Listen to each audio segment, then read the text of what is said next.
in 1 minute. So please be patient. Feel free also to introduce yourself, say hello in the chat box at the bottom of your Zoom screen.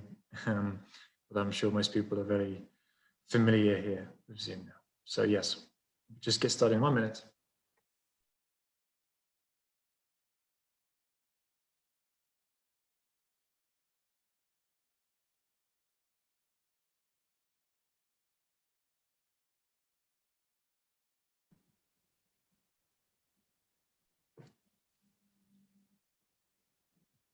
Okay. I see the participants we're getting there. Hello. For those of you who've just joined, good afternoon. My name is Jack from Zerowaste Europe.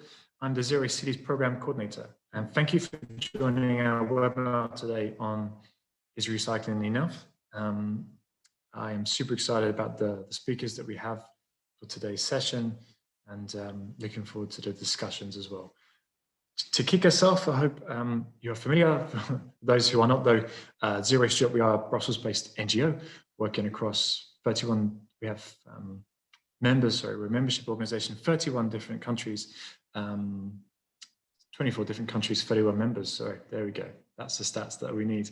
And I coordinate the Zerowaste Cities program, indeed. So we work with our members in nearly 400 municipalities across Europe to help design and implement effective local zero waste strategies. As part of this, we want to raise awareness and understanding about the best practices of zero waste to really discuss the most important and relevant topics of today with the leading experts. And that's exactly what the Zerowaste Europe Live webinar series is about. It's aimed towards, and that's exactly what today's webinar is going to do. Today's webinar, hopefully you'll be aware, is specifically on whether recycling is enough. And so for any municipality, an effective separate collection system at the curbside is really the foundation. It enables high quality materials to be collected and therefore subsequently recycled. But then this may seem enough for recycling, of course, as the foundations, but in recent years, we've seen the real sort of questions asked over Europe's recycling system. For example, just look at the webinar we hosted last month, specifically on waste trade and the problems that European waste, supposedly recyclable materials, is having on a global level. For many residents, for many citizens, those who believe that if you put an item in a recycling bin at home and it's collected, that is enough, that is recycling. But the sad matter of the fact is that often it's quite complex and there's a real lack of transparency in the entire process. So this is why we want to discuss today the question, is recycling enough? What is recycling in particular? We want to look at why so many EU member states are not achieving their recycling targets. What are the problems to recycling? And also, of course, what are the solutions today? How can we amend the recycling system or go above and beyond to reduce our waste even further? Lots of interesting, important things to discuss. I'm super excited to get involved. So yes, that's enough from me. I will pass to our very first speaker, who's Mr. Enzo Babuino. So Enzo is a technical expert, the scientific coordinator at Zerowaste Europe, and he's also a researcher at the Scuola Agraria del Parco di Monza. Enzo has decades of experience in separate waste collection, recycling, composting, and prevention. Enzo is an expert in EU waste legislation as well. He's increasingly extremely knowledgeable in the field of European policymaking and also in the fields of recycling and composting. He's one of the founders of the European Compost Network, as I mentioned, one of the coordinators as well as the scientific committee, the Zero Waste Research Centre in Italy. I should just mention before Enzo passing the floor, we have a number of tools for those joining the webinar. I see lots of people doing this already. Please introduce yourself, say hello in the chat box. Those who want to ask questions, there'll be a specific Q&A with each speaker afterwards, their presentations, and then there'll be a broader Q&A with all speakers at the end of the webinar. So please submit any questions you have via the Q&A box on Zoom. For those of you who are joining via YouTube, thank you so much. Again, If you have questions, please submit in the chat box, which will be on the right-hand side of your screen, and via the magic of modern day technology, your questions will find their way to me. So do not worry about that. Enough from me. Enzo, I hand the floor over to you and ask to share your screen. And you have 8 minutes to present. Thanks, Jack. And good morning, everybody. Let me send my friendly ciao to all the speakers who will be following me and all the great friends I have seen already listed in the chat. It's great to see so many people, and the theme is exciting by itself, because indeed we have to seek a more balanced narrative on recycling. We know we have to grade the system up towards a reduction and reuse. It has been said in a very credible way also by the Vice President of the European Commission with the mandate on the Green Deal, Frans Timmermans. He said we have been working only on recycling so far, but we have to grade the system up. And so we will have to consider reuse and reduction much more than we did in the past. As you can see from the subtitle, anyway, we have to put everything in perspective. We also have to pave the way to longer-term strategies. But it's time for the preliminary statements. The preliminary statements are intended to give the touch to the whole presentation, and I'm pretty much sure I will basically agree to all the statements which will be brought up by the following speakers. But anyway, these are my statements. First of all, sure, I do agree totally. Recycling is not enough. We also did a survey 3 years ago with Greenpeace Italy in order to show that, to show the intrinsic critical angles of recycling, let alone with the recycling of plastics.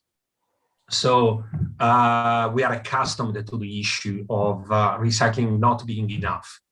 It's not perfect, it's resource intensive. It requires resources such as energy, consumables, and so on and so forth in order to recycle materials. And also, we have got materials which are dispersed across the recycling chain. So we always call it Plan B for sustainability, Plan A being reduction and reuse. But it's anyway important because it's the largest contributor towards biting into the amount that we currently send to disposal, to landfilling and incineration. In the shorter term, definitely is one of the largest contributors to general solutions to the growing waste crisis. It has got an educational impact on local communities, and it also positively affects the creation of jobs, livelihoods here and there across the world. We know that zero waste programs are the perfect toolkit in order to turn the vision of circular economy into reality.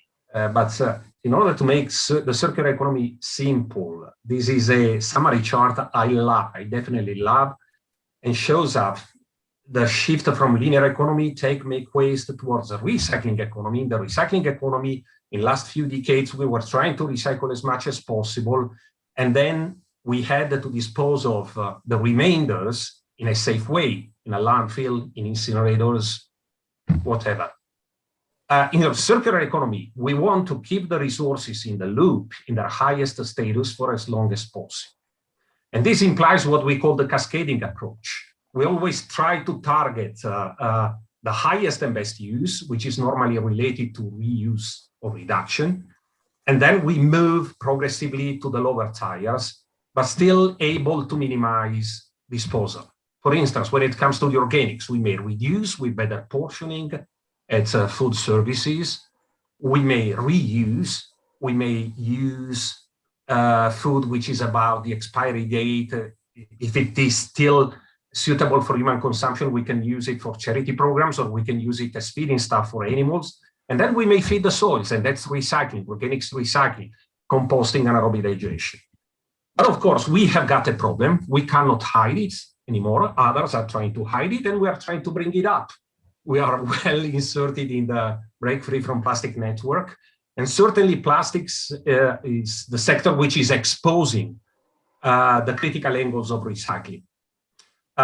We know there are problems. Some of the problems are related to imperfection of separate collection. We have got impurities in separate collection. We have got imperfections in the sorting system at MRFs, at material recovery facilities.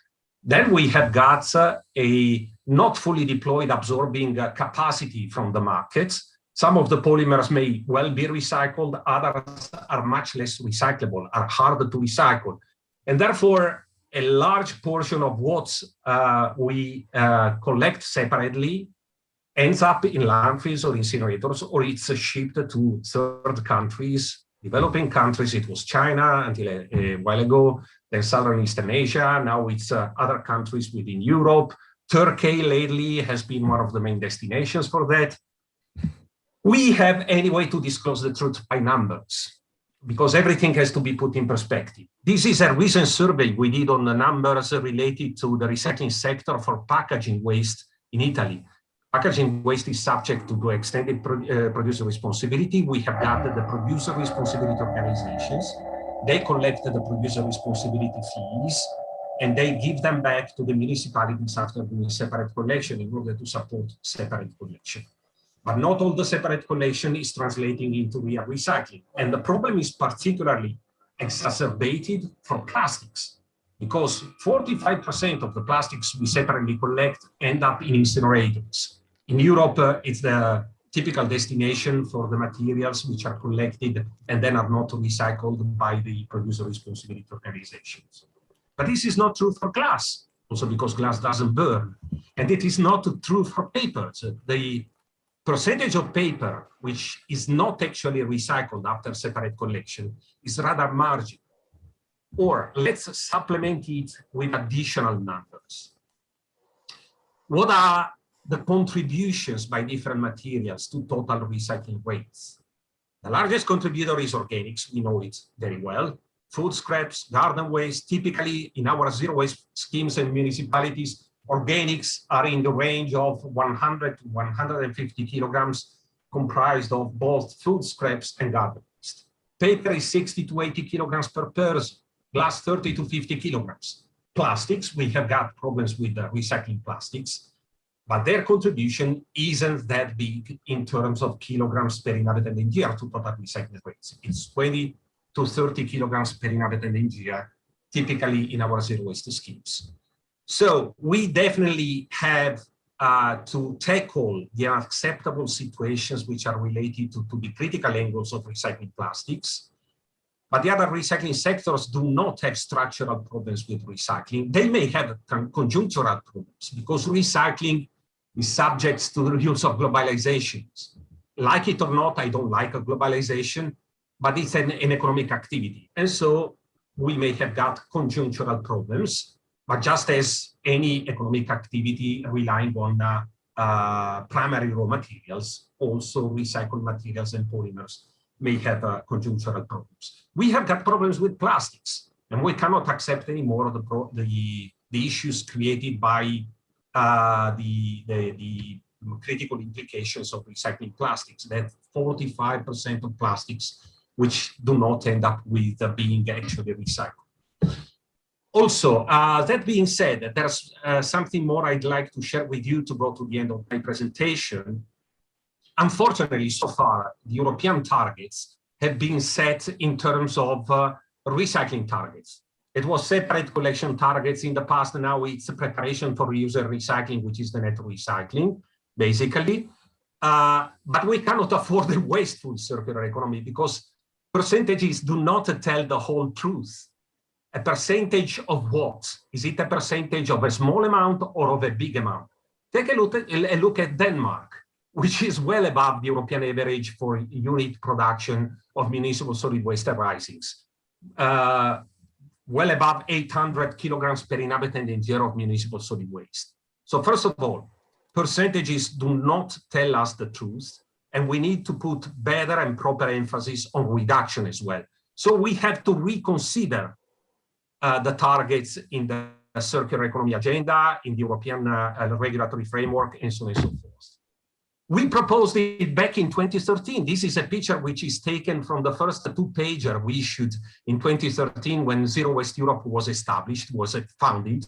And we said, the better way to assess the metrics of sustainability is to consider a residual waste cap in kilograms per inhabitant in year, because it blends the efforts on waste reduction in the new performance indicators. So residual waste cap is what comes after the efforts on reduction, reuse, and recycling.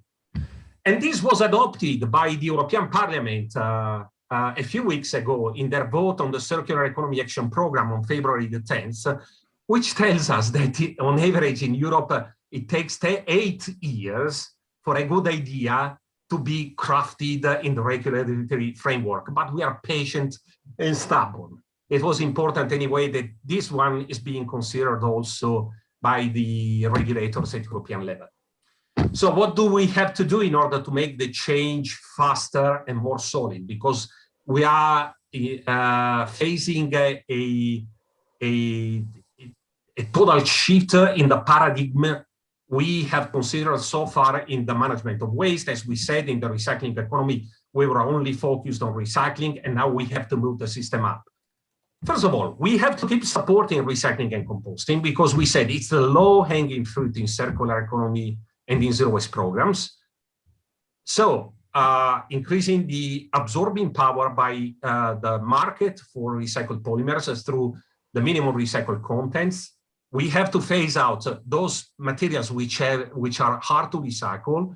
We have to support the phasing out through the eco-modulation of the EPR fees.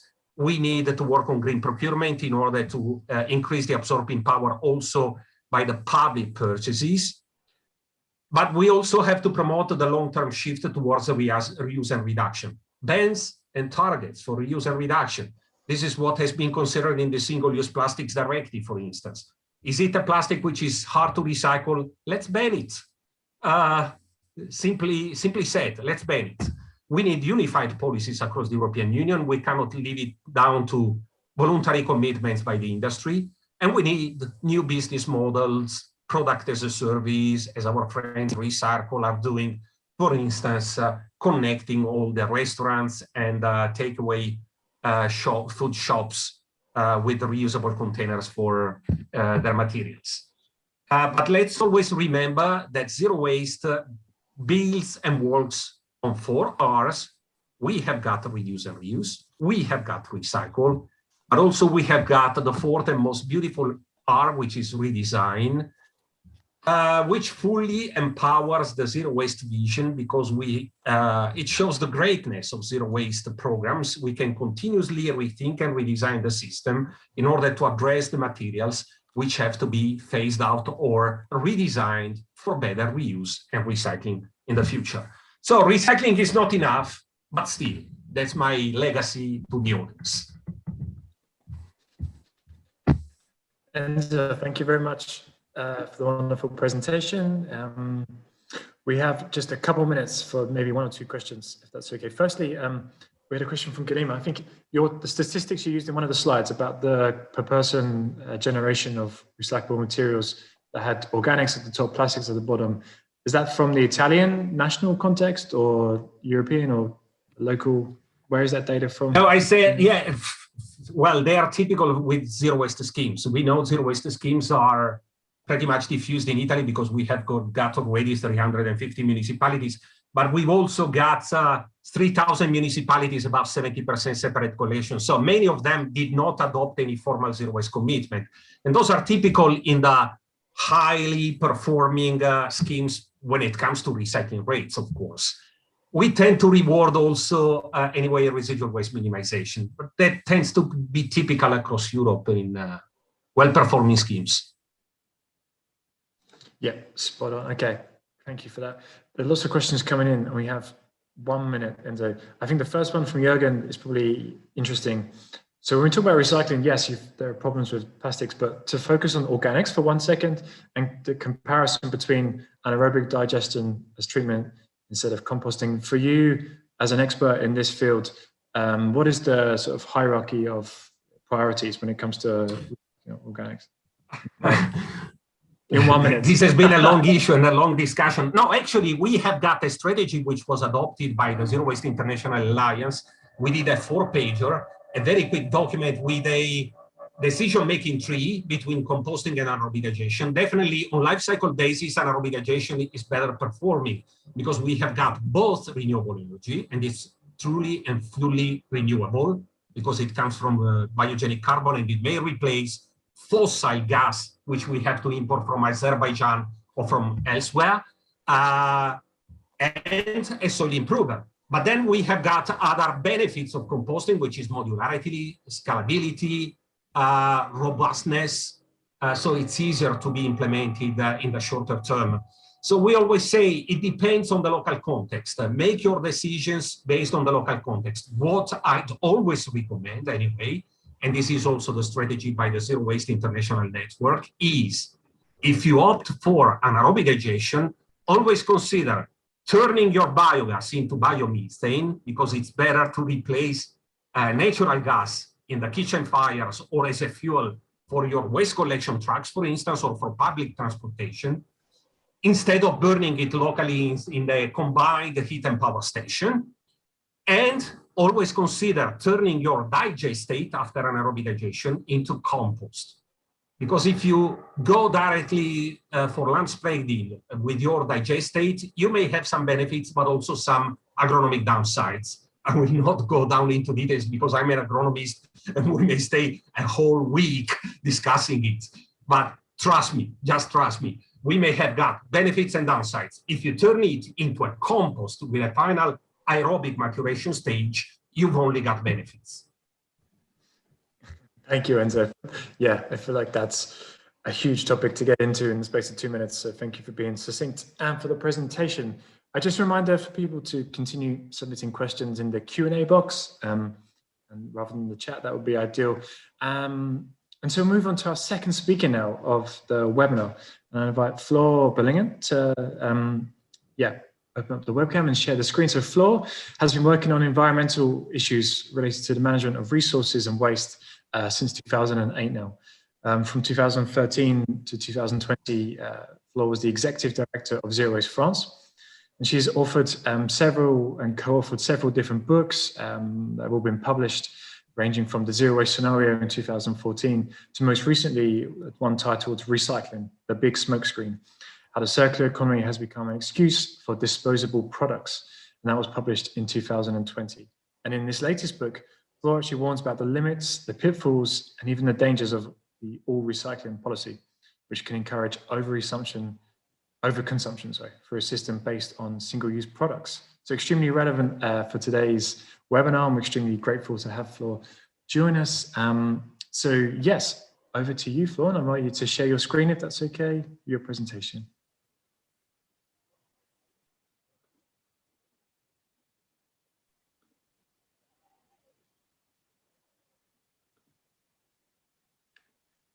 There we go.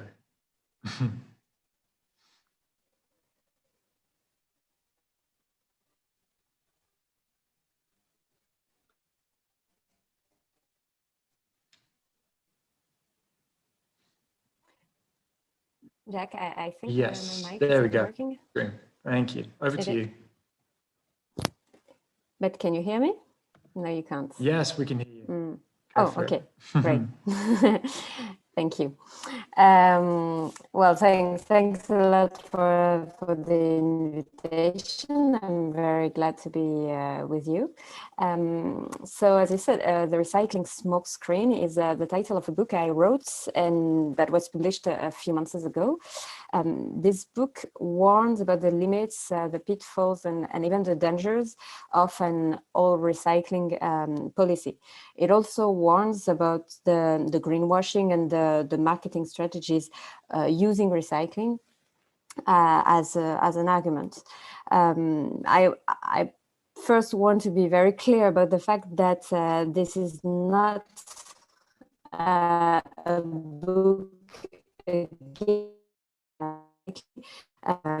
it says that give recycling its rightful place, which is the end of life solution for products that have lived a long life, that have been used, reused, repaired, and so on, but not as a solution for disposable products. But maybe we should go back to the question raised by the webinar, which is also the question that I ask in the first part of my book, which is recycling enough for me as well, the answer is clearly 2 points. First, the physical technical limits of recycling, but also what I call the operational limits of the recycling sector. So first, about the physical and technical limits of recycling, I would like to put a focus on two main ideas, 2 points. First, the myth of infinite recycling. We often hear or read that this material or this packaging is 100% recyclable. This gives us the impression that it can be recycled over and over without any quality or quantity, which is not a reality. It's really different from one material to another. But in general, none of them can be recyclable endlessly. So this implies that you have to add some virgin materials to most of the things that you try to recycle. And even for the materials that are the most effectively recycled in terms of quality, like glass or aluminum, then the consumption of other resources such as energy or water is quite high. And this part, which is the second point I want to put a focus on, the use of consumption, the use of the consumption of virgin resources, of water, of energy in the process of recycling, this fact, it tends to be forgotten or hidden even, because what we hear most of the time, what is promoted, is the saving of resources due to recycling. You will hear, for example, that 1 ton of recycled aluminium saves 40 barrels of oil, but you will not hear that you still have to reach a temperature of 1,000 degrees or maybe even more to be able to recycle aluminium. And this is far from, we should really keep in mind and also explain whenever we talk about recycling, all these impacts and the consumption of resources that is unavoidable in the process of recycling. Secondly, I wanted to talk a little bit about the operational limits of recycling, because as people, as an NGO working on waste issues, one of the top questions that people, especially media, ask us is why are French people so bad at recycling or so bad at sorting waste? And this is the reason why many conditions that need to be met for recycling to happen, and not only the fact that people are sorting waste. So that do not depend on the citizen. I would not say that the bad trash sorting is the #1 limit of recycling, because, for example, half of the plastic packaging in France are non-recyclable. And you have also many other limits, such as the fact that local municipalities are not funded enough to provide the best service to inhabitants. Of course, that's what they say, at least that's what they say. But also other limits, such as the fact that we miss some collection systems for many items, for many products, or we miss recycling chains. And I think that all these limits are in majority due to the failures of EPR schemes, because EPR schemes are supposed to address all these issues, are supposed to solve them, or at least to try to solve them. And these failures, in my opinion, are due to the conflict of interests in the governance of EPR schemes. And these conflicts of interests, the fact that the EPR schemes and the eco-organisms, which are the entities that are operating those EPR schemes, they are administrated by the companies themselves that are putting on the market the products of packaging. So this conflict of interest, they are also revealed in the communication campaigns produced by these eco-organisms. I will take one example to illustrate this point. Well, this was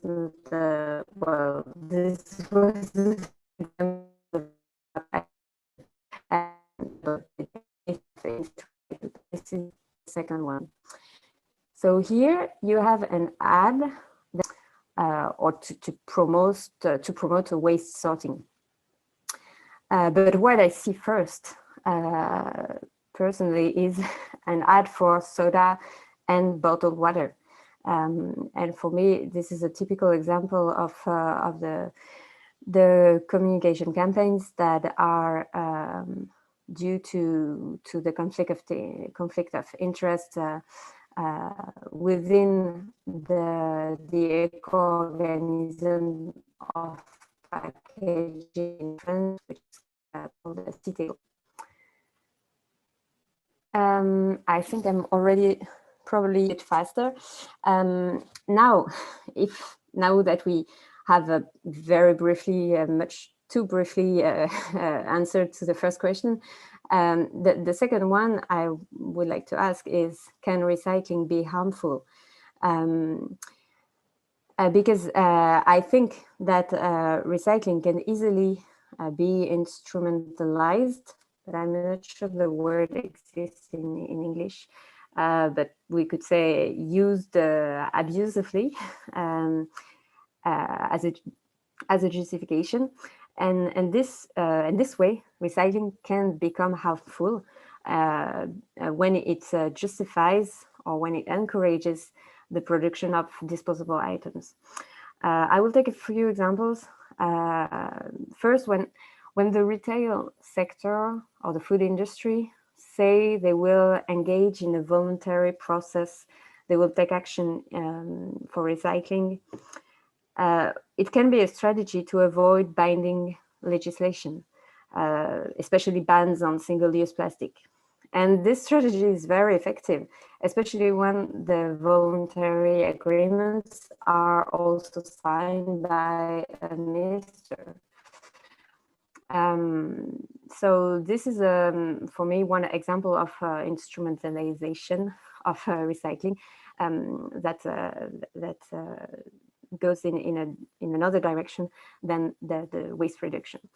Another example is the use as a sale argument, very common. The fact that when you put recyclable on a product, it becomes a sale argument. And also when you give vouchers, for example, it's very common in the fast fashion, when you bring back clothes and you are given vouchers to buy new clothes. So it just perpetuates this overconsumption. And more generally, recycling has become the main alibi, the main justification for the disposable industry to justify its model. And this is the main problems I see, because it tends to perpetuate overconsumption instead of really tackling it. And recycling is a very effective argument to make us feel good about a purchase. Researchers Monikson and Remy Trudel released a study that showed that people tended to use more of a resource, for example, paper or cups in experiments. They tend to use more of a resource when they know that it will be recycled. And they even use more than they need. And the conclusion of their studies was to say that these behaviors were due to the excessively positive communication on recycling. So we should really adopt a more balanced discourse about recycling. We should talk, of course, about its benefits, why it is needed in some cases, but also about its limits and the consumption related to recycling. And I'm probably late, but I also have a very last slide about some of the proposals that Zerowaste France has been promoting to tackle. These are only examples. There are many other proposals that I did not put in on the slide, but you have like, for example, mandatory and progressive reuse quotas, a relative packaging standardization, which is needed to serve both recycling and reuse, organized support for the repair sector, and major changes in EPR schemes, including a change in their governance. That's it. Thanks a lot, and sorry, Jack, if I went over time. No, not at all, Flo. That's a really interesting presentation and the thoughts that you raised. So thank you so much for that. Maybe we have time for one question, I think. Apologies, then we can come back Sure. for more questions. Lots of comments and chat in the box. I guess one of the questions we have is particularly around what can we do, and it touches upon your proposals there, to incentivize or to force companies to put more recyclable materials onto the market, or to make sure that recyclable materials, sort of secondary materials, are used more often. And so is there examples that you've seen or proposals that you've seen to force companies? The problem of non-recyclability is very important in France, probably in other countries as well, for the moment, it is considered that EPR schemes are supposed to answer to that through a system of bonus-malus on the contributions that the companies are making and that are managed by the eco-organisms. But this system of bonus-malus is quite ineffective, is almost completely ineffective for the moment. So my opinion is that we should not rely only on this bonus-malus system, but we should, through the law, go toward a standardization of, especially for packaging. What I mean by standardization is reducing the number of different materials that are put on the market, especially for plastic, and instead focus on the 3 or 4 types of plastic that are currently well recycled. Thanks, Flo. Yeah, I think, gosh, there is so much to discuss and to get into here. It's hard to keep it within the time slot. So thank you again for the succinct answer. And I think it's sort of engaging a much broader conversation and showing, I think, really the complexities of the system. This is how so many sort of citizens and consumers are often put off when they understand a bit more about the limitations of recycling, because it's not clear cut. So thank you, Flo. I'm going to now invite our third speaker, Frederic Shimano, the Manager of Environment and Urban Sciences from the city of Barcelona, to join us. Frederic holds a professional master's degree in territorial and urban studies and a town planner by the Public Administration School of Catalonia.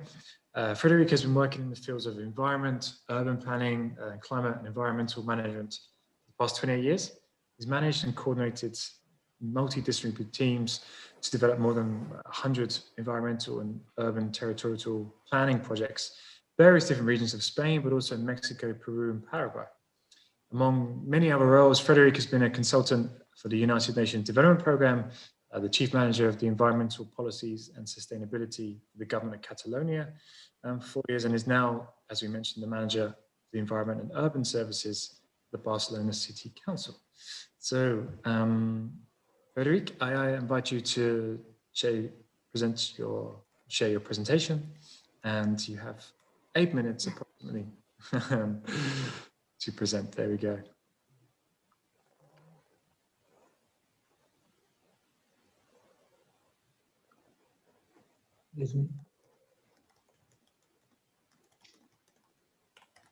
Can you see now? We can see, but it's not the full screen. As I try to. I think that one, presentation.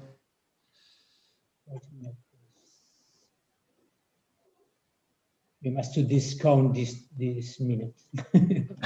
There we go. Okay, thank you very much, Jack, and all of you.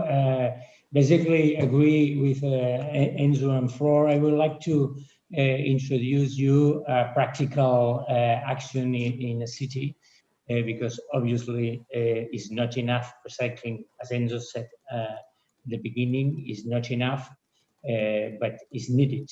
This is our situation in Barcelona. We produce 800,000 tons per year on municipal waste.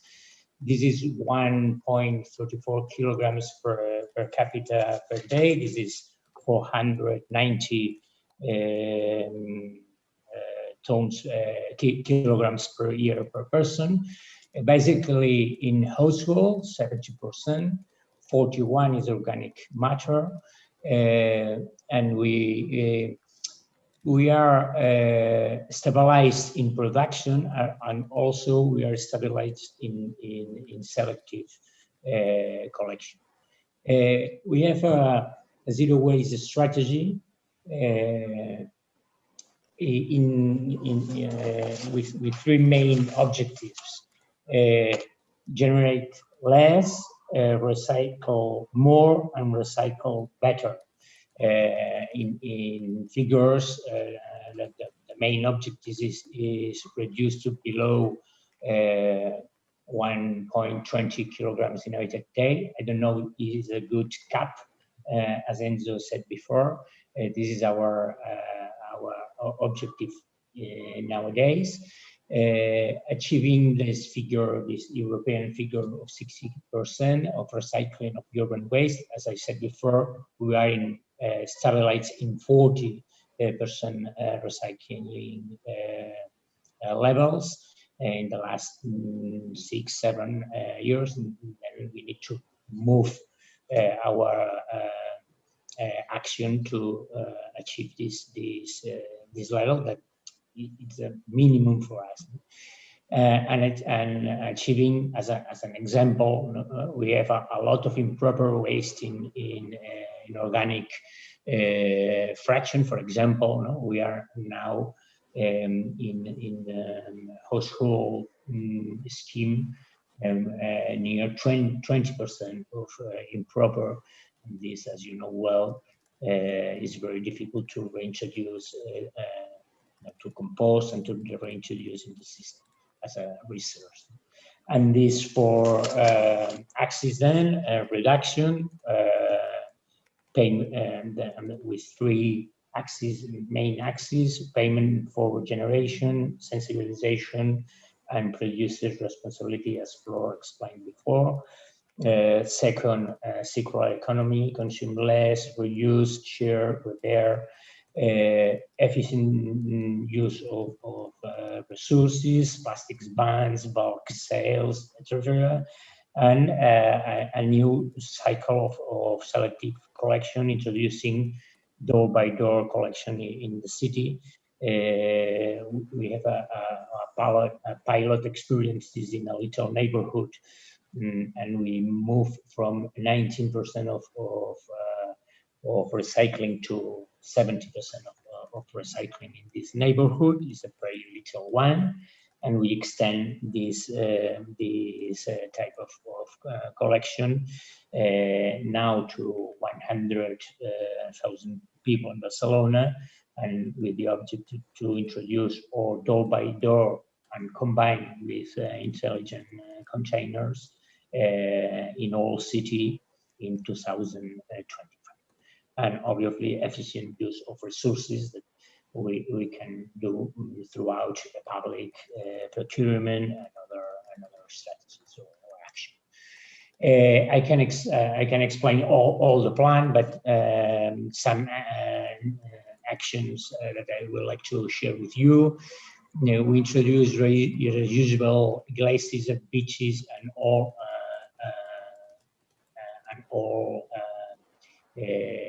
city events,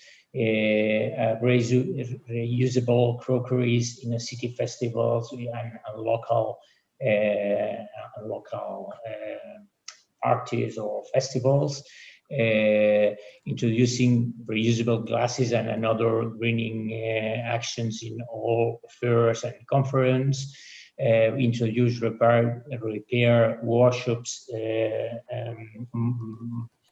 one mobile moving around all the cities, and we have one place where the citizens can go to repair their appellants or so on. A program to share clothes and toys where citizens can go there to share, a second-hand market. This is a public promoted, but there are a lot of private and neighborhood promoted. I will explain a little more about green points after this slide. We have a network, Barcelona sustainable school networks, and we are working for a long time with them. We have an exhibition moving to the neighborhoods. We participate in a European project to reduce waste food. We promote leftover lunches with a social NGO that work and restaurants that work on this kind of reuse alimentary waste, or is waste. We have with professional citizens, ONGs and enterprises a plastic zero work table to reduce plastic in the city. And we have a scheme of green public procurement norms for all of our public procurement on food, plastics. We ban one-use plastic in all of municipal dependencies and activities. This is some of our actions for the first objective, that is reduce. And in selective collection improvement, I speak before about door-to-door collection. We start now in 3 new neighborhoods, working with all neighborhood associations and all commerce, the shops and commerces in the neighborhoods. The classical or more classical awareness campaign, but we introduce 40 informers every day in all cities on this awareness campaign, and we have a new tax for collection system, and we will introduce the pay for generation to bonificate, this tax that is universal for all of citizenship, but we will reduce the price to the people who reduce and reuse and use more the selective scheme. I would like to explain, I think it's a successful history in Barcelona, at least in Spain and this, or maybe in South Europe, no? That is our network of green points inside the city. We like to, you can see this everywhere in the city. We have green points for all of not main fractions, no?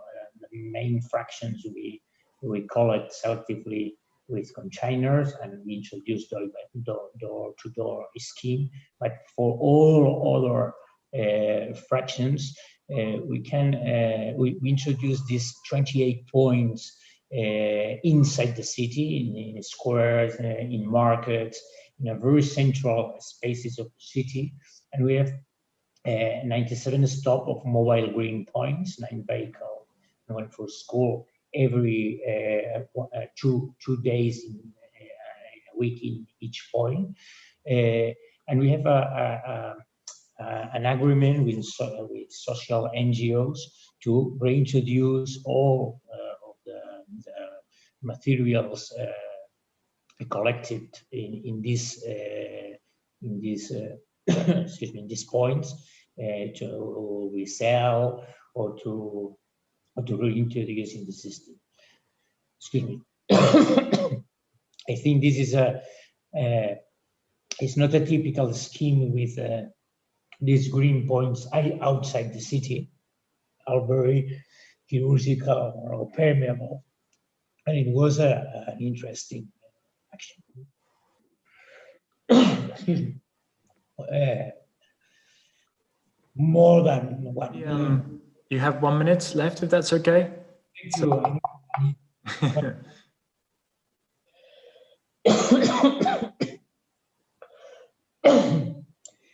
Well, it's 1 million used every year, and 14,000 tons collected every day. 2020 is pretty strange year, but it's interesting long-term action.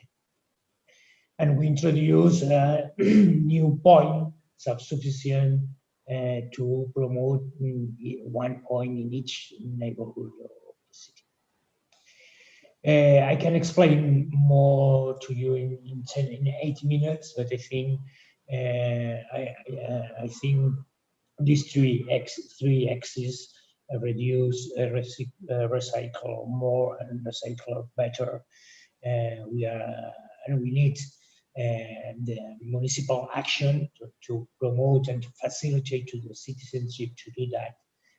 But we need the general scheme that Enzo explained before us. We need production responsibility. We need an European and state cover to promote this action.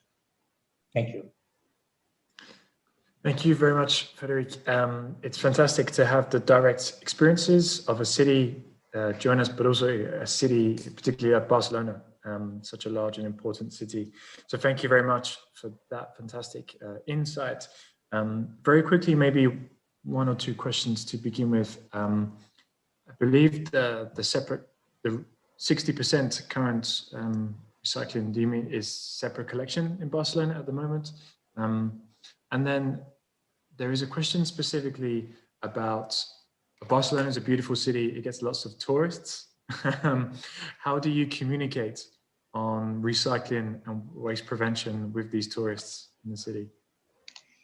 Yes, we have a program with our tourism board office, to introduce in all of tourist apartments and hotels, to introduce this idea and to explain how to recycle in Barcelona. It's more difficult for us to introduce this in airport, because the airport is not in Barcelona city. And we are working with them to in order to explain in the moment when they arrive. But we are working. We applied in the port and trying to explain this idea when tourists arrive to us. Nice, fantastic. And then maybe one final quick question for you. So you mentioned a project that was achieving 70% recycling rates in one neighborhood. And I think some of the data you have proven or spoken about showcases the strength of the door-to-door separate collection model. But from this one example, are there any specific learnings that you could gain about why the recycling rates were so high in the pilot neighborhood? Yes, we have a lot of learnings, and then we can promote in other parts of the city. Two main learnings. It's easier to recycle. It's easier for the people. At the beginning, you ask for the people an extra effort because they usually go to the container in any hour and when they want, and at the beginning there are resistance to introduce this idea of one fraction one day, and not all fraction all days. But after a few time, after 1 month, not more, people understand the scheme and understand it's easier for them. And they think about that. They think about the recycling. This is the first learning. And the second one, I think, is a social control. Maybe it's not the word, but if my neighbor do this, I do this. I think it is a common project from the neighbor, and the majority participate in the scheme in a few times. And in a big city as Barcelona, if anybody don't want to participate in the scheme, they have a container near. Then it's more peaceful to introduce with all the people that want to participate. Wonderful. Thank you so much, Frederic. That's really interesting. And yeah, I think some of the discussions actually poses one of the main discussion points here. When we talk about separate collections, well, there are some disparities here between a separate collection rate of 60% would be recycling rate of 50, 52. It depends on the contamination, of course, of these materials, and that requires highly effective source separation means lower contamination rates too. So again, advocating for door-to-door separate collection. So thank you so much, Frederic. Now to our final speaker, Delphine Levy-Alvarez. Delphine is the European coordinator of the Break Free from Plastic movement. She's been a driving force behind the development of the movement's holistic strategy, linking to the broader global BFFP movement. She's played a central role in the foundation of BFFP. Gosh, classically, I was going to get that wrong, wasn't I? Since its inception in 2016, uniting more than 90 European organizations under a common vision. Since 2017, Delphine is also the coordinator of the Rethink Plastic Alliance, which is a Brussels-based policy coalition working on plastic pollution issues across the EU, and has played a crucial role in securing the ambitious recent legislation on single-use plastics at the EU level.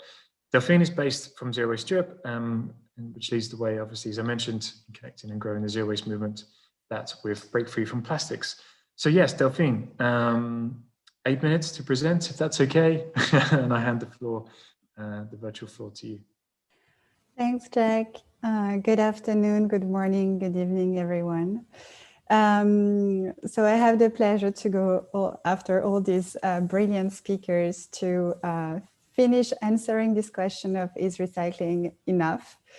And before going into that, I just want to introduce the Break Free from Plastic movement to you. We are a global movement of NGOs working together all over the world, present on each continent, and our goal is to break systemic change through a holistic approach, tackling plastic pollution across the whole plastics value chain, and focusing on prevention rather than cure, providing effective solutions.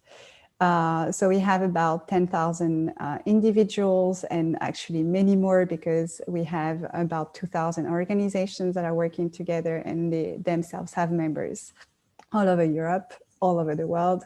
I think we're present in 161 countries, to be specific. In Europe, which is my work, my job, we have a movement of 100 active European member organizations, meaning that these are organizations that are working together. And then we have supporters, many more associate members, and these organizations have an expertise throughout the entire value chain. So from extraction of oil and gas to produce plastic, all the way down to the impacts in the environment. In Brussels, as Jack said in the introduction, we have a coalition of NGOs focusing on EU policy on plastic called the Rethink Plastic Alliance. Maybe some names that you are aware of. And we have been working in particular on the Single-Use Plastic Directive over the last 3 years. So to the question, is recycling enough? I am, apologies for that, going to focus on plastic, because that's what I know the most. And I'm already going to tell you that clearly not only because of what you see here, but also because of everything the previous speakers talked about in terms of the false message that if something is recyclable, it's okay. What we actually talk about when we talk about recycling, recyclable, basically everything that was explained to you before. And you can clearly see that today we are far from being in a circular economy on plastic, but the real question is it possible to be in a circular economy on plastic? And I will right away tell you it's not, because every time you recycle plastic, you have process loss. And then it means that you need to have virgin plastic unless you decrease completely the amount of plastic you use and only use recycled plastic to produce new products. But we are not there yet. So what do we do? If recycling is not enough, what's next on the program? I'll start by the end, which is pretty unusual. Usually we say the waste hierarchy, so reuse, reduce, reuse, recycle. I'll start by the end. I'll start by improving waste management. So we've seen in the previous example that door-to-door separate collection, systems to collect clean streams of waste is one very important point to achieve more and better quality recycling. It also goes through systems like deposit return schemes, all the recyclist technologies that exist, but I'll go into that. And the incentives for people and for companies to sort their waste and have that collected to be treated properly. So one of the things that we talked about is enabling closed loop recycling. It's already wrong because I just said that we can't really have closed loops, but we can have as much closed loop as possible, meaning that through deposit return schemes in particular, you can collect high quality material in order to have bottle to bottle, for example, recycling. But obviously these schemes need to be used mostly for refillables, which is not the case at the moment. But also the real question to allow closed loop recycling is the redesign of products, because today we have very poor recycling because of the collection, but also because of the complexity of the type of packaging we have, because of the toxics in those packaging. And that makes it very complicated to actually have any sort of closed loop because we don't have traceability. Traceability is very important because if we want to have some sort of recycling as part of a wider system that's focusing on reuse and prevention first, any recycling that we want to maintain as part of the solution needs to really be a toxic-free recycling. So working from the beginning of the value chain on detoxifying the circular economy. Today, you find flame retardants coming from electronic waste in grooming products, in plastic or in toys.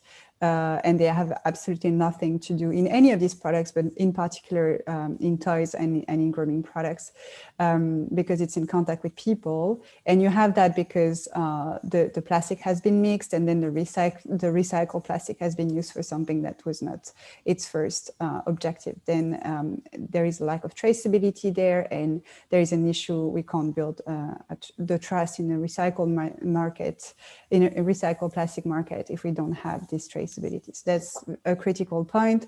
There has been some improvements at the European level with now a database on substances of very high concern. So it's not substances of high concern, it's very high concern for now, but it will be more in the future, and hopefully. And the objective is really to have traceability on the substances of very high concern from the moment they're put in the product to the end of life. I think someone is not muted, just to say. Another point that's very important is to regulate on chemical recycling. So chemical recycling today has really been agitated in front of our eyes as the key to all the problems. At Zero Waste Europe and with our partners, we're really clear on the role that chemical recycling has to play. It's really a niche role. It's really a role of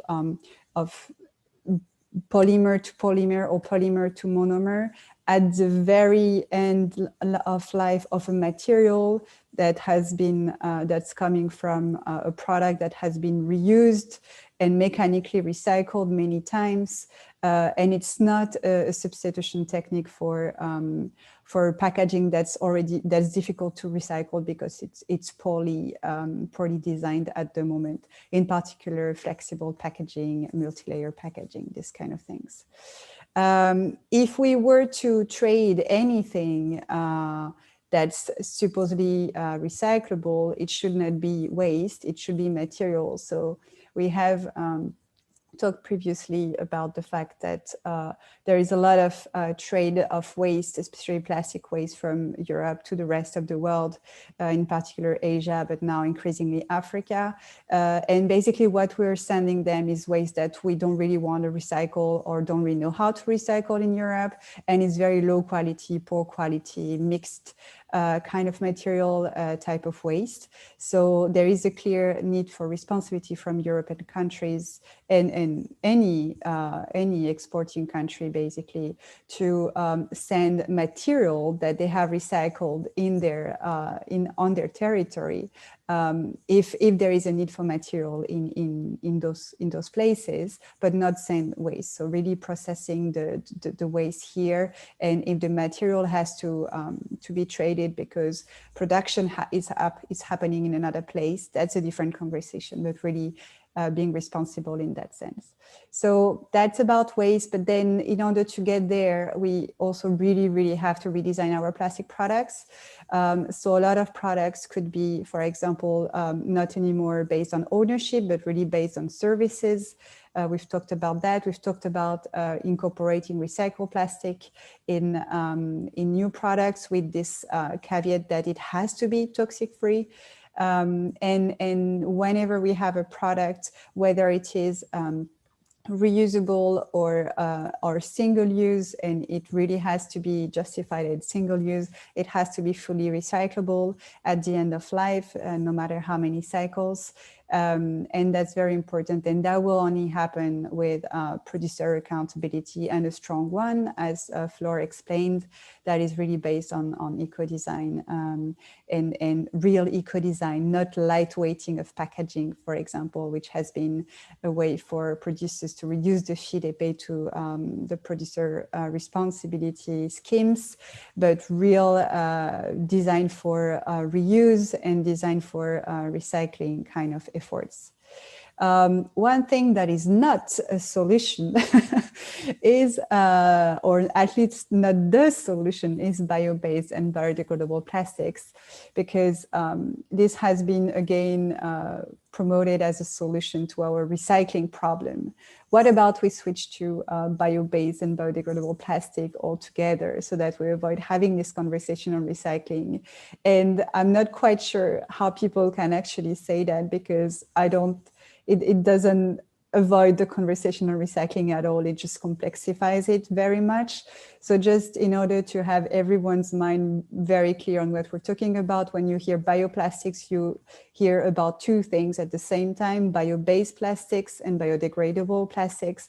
And these are different. Bio-based plastics, it gives you an indication of the kind of feedstock that has been used to produce the plastic. And in that context, it's partly or completely, but most of the time, it's partly organic matter, so from plants and animals.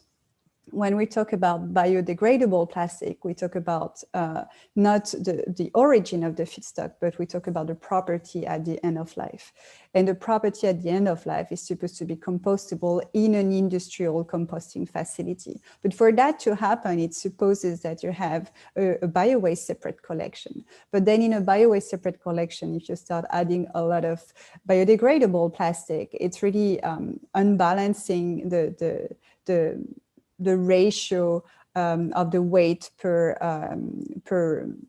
volume, because the bio-waste separate collection viability financially is really relying on the fact that bio-waste is heavy, it's bulk. And if you start adding a lot of lightweight packaging, it's really changing the equilibrium of the system. Some people have put it in home compostable because there is a label on it. Please don't, because it's going to take up to 1 year. So you don't want that to happen. And soil biodegradable and marine biodegradable, for us, it's not even a conversation to have at the moment, because you should never design something thinking that it's going to end up in the environment. So the solution, ultimate solution, is, my friends, reuse and reduce our plastic production and consumption. So really cutting down on virgin plastic, and that goes through redesigning or redefining our relationship with plastic. So preventing single use and over packaging is a key thing to do. So really working on strict legislations, and we have some opportunities at the EU level with the revision of the Packaging and Packaging Waste Directive coming up, and enabling safe reuse systems. So safe for the consumers, safe for the workers. We have been having this conversation in the context of COVID-19 a lot. So just to give you a couple of examples, and I'm almost done. I see Jack's face. Know what it means. So deposit return systems, as you've seen in the previous part when I was talking about collection, we really here focusing on systems that are here to collect back packaging that can be refilled, reused, refilled, washed in the other order. You have other systems where you will have the delivery at home. No, that's not the one I want to talk about, but basically that shows you what happens after your packaging is collected through a DRS system. You can also have pickup services. So you have your refillable products, your refillable packaging, and then you have a person collecting that at your house. And it's already happening with some products like shampoo. You can have a subscription for that. Rather than owning your shampoo, you have a subscription for shampoo. Then if you cut your hair, you need to change the subscription, but that's another conversation. But this guy is not using a service that's collecting, is just going to the store. That's pretty simple, but that's not yet a systemic kind of approach. For us, all these solutions, whether they are about food containers, cleaning products, nappies, whatever you can imagine, any consumable, basically. Really, the future for that is reuse. And we have launched this wonderful octopus campaign called We Choose Reuse, that has a leg on cities, a leg on businesses, a leg on banks coming up, a leg on citizens, a leg on decision makers, and many more legs to come, because reuse is not about you carrying around your container, which is a great first step, but it should be the system allowing that at a larger scale, and the producers and the retailers taking responsibility for that. And really only when we have maximized that, we can start talking about recycling. But recycling is not enough. You've seen that. It's far from being enough. And really for us, the future is reuse. And I will stop here. Thank you for listening. Delphine, amazing as always. Thank you so much for that presentation. Super interesting. And yes, the link for Rechoose Reuse, the website is in the chat, so please do check it out. The Octopus campaign, the first time I've heard that and very much enjoy it. Many legs in many different sectors of society. Delphine, a couple of quick questions for you specifically, and then we'll open it up. The rest of the panelists, lots of super interesting things to discuss and unpackage, if you excuse the pun. But firstly, how does Break Free from Plastic get people, sorry, not people, plastic producers to the table? How can you force sort of reusable packaging to be placed on the market, or simply more recyclable materials? Because at the moment, it seems that all this work is being done, but yet the flow of single-use products continues to come. So what can we do? What is Break Free from Plastic doing to really bring plastic producers to the discussions table and to be held accountable for these actions? So we always work on several pillars at the same time. So there is all the enabling factors for that to happen at a larger scale, and it's mainly policy, but also economic incentives. So we're working at national level and at the European level to have stricter regulations to really foster reuse. So that's one thing. At the same time, you'll get there if you do two other things. The first one is really challenging the existing business models by exposing the issues around waste generation, resource consumption, and presence of toxics, uncircularity of the models and sustainability of the model. So that we do by doing corporate facing campaigns, reports that show the extent of their plastic footprint.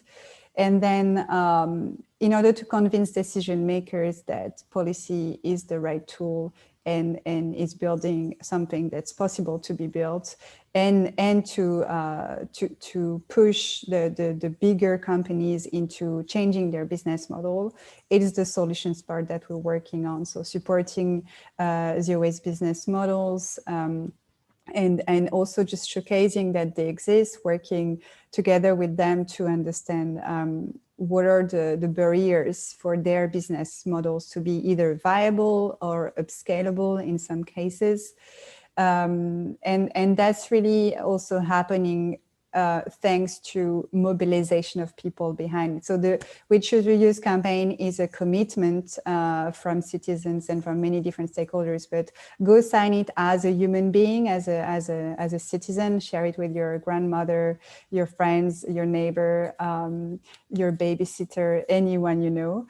Because the more people are saying we choose reuse, but we can't at the moment do it properly because the infrastructures are not here, and the infrastructures are not here because the regulation and the incentives are not here, then when we have a critical mass, we can really go to companies and to decision makers saying, look, like, you've got to change, you've got to regulate, you've got to change your business model because people are asking for that, and because it's already happening in other areas of society, and these guys are the future, and you're just lagging behind, living in another century. What a response. Thank you so much. Super comprehensive. So maybe, Delphine, I'm going to pose the next question to you, and then I'm going to invite some of the other speakers, Enzo, Flor, and Frederic, if they're still with us, for the final 11 minutes. So Delphine, obviously these webinars have a specific focus on local level implementation. So we're looking at cities, municipalities, reusable systems. Some of them you mentioned there, deposit return schemes, for example. What can local municipalities do? For those who have represented local municipalities listening in, or those who work with municipalities, what can they do to start implementing these kind of reusable systems within their own communities? Oh my God, they can do so much in the sense that they are the closest public authority to people. And your neighbor may not have Instagram and see the We Choose Reuse campaign, but your neighbor will walk in their city and see placards, see the information from the city received in their mailbox, So the city can do several things. Information for a starter that alternatives exist, and there's a lot of municipalities that are also providing toolkits for people to leave zero waste at home as much as possible. They could offer some deals for zero waste businesses to set up their infrastructure in municipal buildings or municipally owned I don't know how you call that, facilities, so basically supporting that by providing the infrastructure, the building, the space for people to have their business. So whether it is a circular hall or a mall, just with businesses that have reuse and zero waste at their core.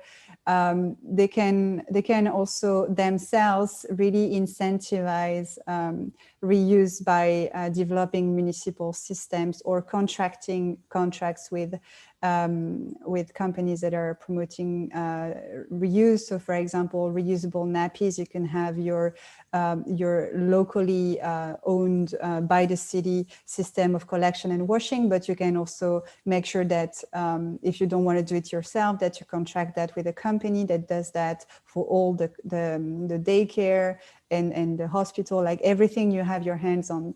Public procurement is a very powerful tool for change. Yeah, I'll stop here because I'm sure others have things to say as well. But there is a lot that can be done at the municipal level. Amazing. Thank you so much, Delphine. So yes, we have 10 minutes or so now for a general Q&A, and we have lots of questions to get through. But so maybe apologies for those who have asked questions. We won't have time to respond to them all. But maybe coming to you, Enzo, first, an opportunity to reflect on the presentations that have been sort of followed yours. But then also specifically, we had a question about the economic incentives. How can municipalities particularly incentivize higher recycling rates as well? So yeah, to you, Enzo, and then I'll move on to the floor next. You're on mute, Enzo. Sorry. Well, indeed, we discussed, all the presenters discussed one, which is the deposit return schemes, definitely. But also I would say pay as you throw. For instance, Delphine was beautifully mentioning the centralized washing systems for the cloth nappies. And if you make a calculation of how much is the cost to the household for the throwaway nappies, it's typically around 16 to 18 euro cents per piece. That's the typical average at European level, but they may be much cheaper or much more expensive if they are gold plated.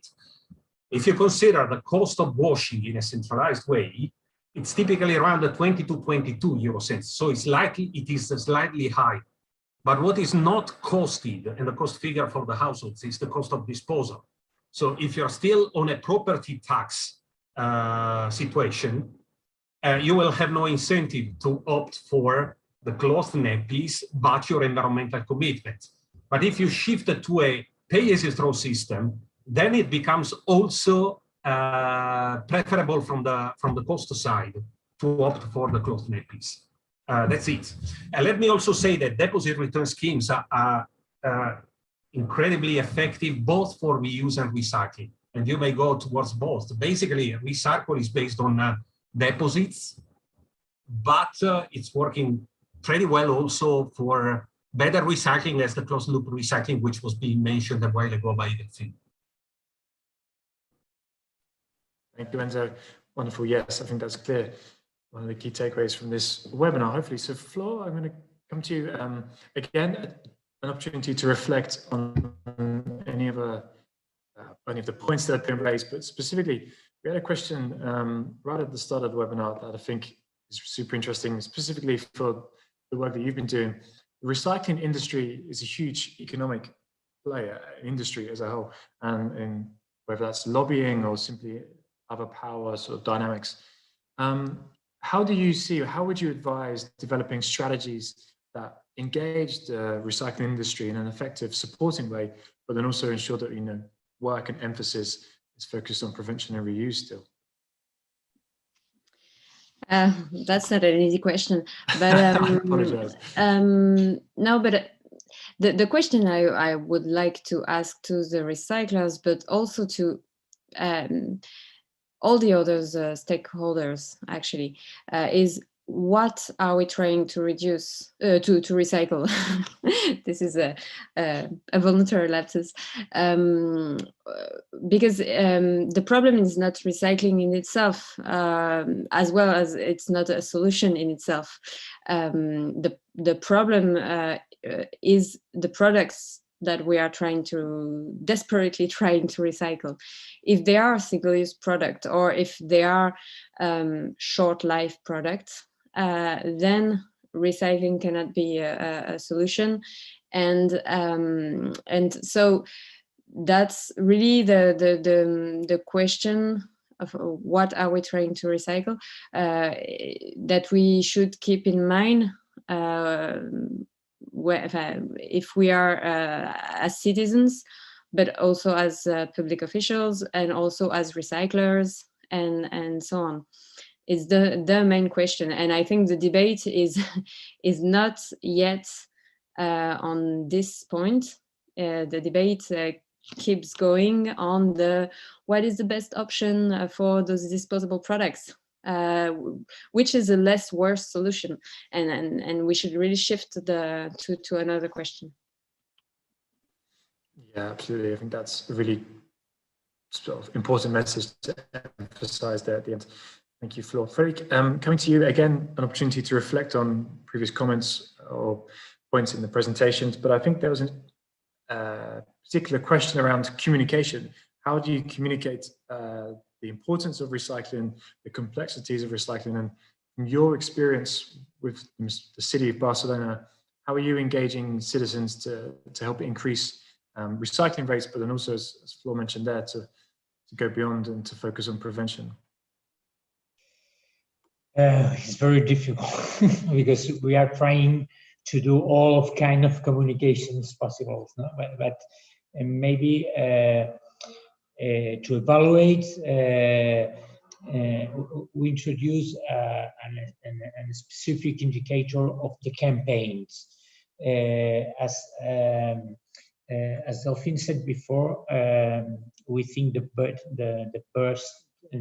best communication way is to stay in the street with the people, and then we use the street, but we use people in the street, and then we start a strong program, not with banners or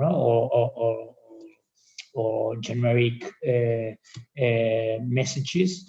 We put people on the street, and they speak with neighbors, with people, explaining what is compost, for example, and how it works in the city, why. And it's a very drop by drop communication, but is more effective than a general communication. We evaluate the campaigns with the change of mind of one round of campaign to another. No? We ask them how many fractions do you separate at home. We ask them at the first round, the second, the third, the fourth, and we try to increase the level. Or how many people we ask the people, do you use one use plastic? No, and we repeat this question, and this is an evaluation, an indicator to evaluate the effectiveness of this kind of campaign. And at the last, the main indicator is at the end of the year we have reduced or not the generation figure. Great, thanks, Frederic. Delphine, final question. I wanted to pose it to all speakers, but we're running out of time. I am, hypothetically, someone from a municipality, the mayor of so-and-so town. I come to you and I say, look, I want to design a highly effective recycling system. What's the main priority? What would your response be in 30 seconds? You first need to look at what's in your waste stream at the moment. So really analyzing not only the quantities, but the quality and what goes to recycling, how it's recycled at the moment, and what's left to be recycled. And then from whatever you see, you also really need to have a policy on how to prevent that and develop the proper reuse systems to get there. And then it's really a conversation with people from the different parts of the city, and really making sure that it's very inclusive, so that you have a system that works on what do they need to properly sort waste and have their waste collected to be recycled. There are many more things to do, but this would be kind of the first steps. Yeah, apologies. That was a big question with little time. I see Enzo mouthing organics across the.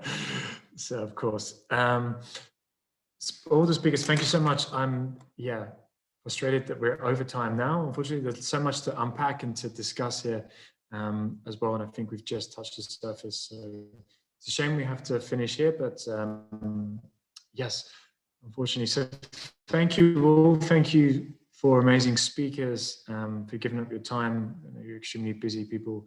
And thank you all for joining today's webinar. I hope you've enjoyed the discussions.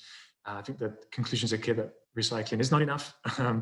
Maybe the answer was clear before we proposed the webinar, but I hope today's webinar is to develop the arguments, the narrative, and also to show the complexities of the system and the need to prioritize reuse and waste prevention measures above all. Final few things, you can find out these presentations and download them via the Zero Waste Cities website from tomorrow. Of course, sign up to the Zero Waste Cities newsletter, which is where you'll find the latest information regarding all our webinars. We actually have another webinar tomorrow focusing on the big O word that Enzo was mentioning there, organics and bio-waste in particular. How can we tap into the potential for this? That's tomorrow at 11 a.m. Central European time. And then our next Zero Waste Trip live webinar after that is in April, creating effective reuse systems. So a nice following step on from this discussion. Thank you all. Enjoy the rest of your days wherever you are in the world. And yeah, take care.